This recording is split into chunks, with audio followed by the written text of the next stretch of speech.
So you've learned about pods, and by now you should know that the smallest unit in Kubernetes is a pod. For Docker is a container, for Kubernetes is a pod. Now, let me tell you something that you should know about pods.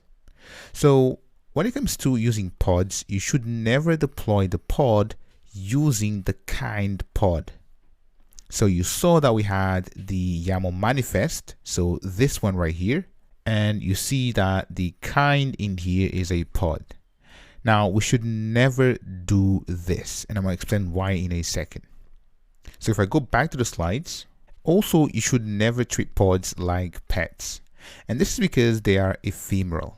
And ephemeral means that something lives for a very short period of time, so you can expect them to die, or as you know, if you build applications, then you might have version 1, version 2, version 3, so on and so forth, as you have software deployments.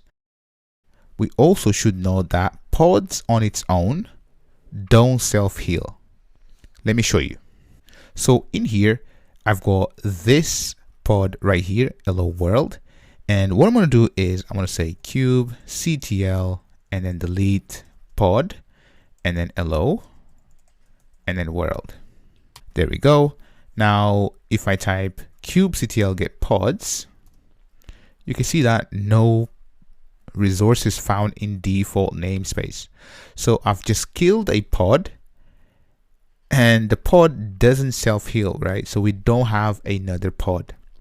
Now, this is very dangerous because if you have an application, you always want at least one replica of your application running. If there is something wrong with your application, maybe you have a memory leak or you have a bug that causes the application to die, then you want to have a mechanism for the application to basically self-heal, right? So you always have at least one replica of your application.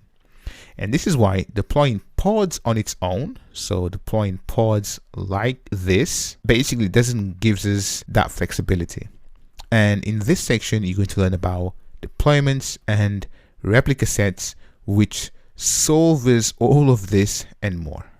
So you should never use pods on its own.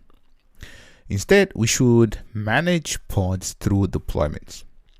Now, deployments is a Kubernetes resource which manages releases of new applications. It provides zero downtime deployments, and behind the scenes, it creates a replica set. So you'll see all of this in action. Now, the way it works is you have a deployment. The deployment creates a replica set, and I'm going to explain replica sets in a second.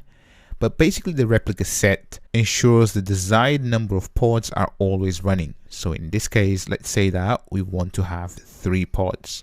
So the replica set will make sure that we always have 3 pods, just like this.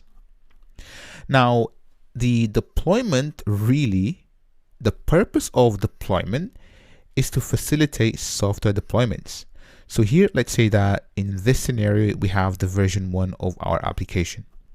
Now, if you want to release a new version of your application, Kubernetes will take care of the deployment for you. So it will give you another replica set with the new version, so version 2, and then you have the version 2 of your application running alongside version 1, and then you'll have a software release for free. So Kubernetes will manage all of that.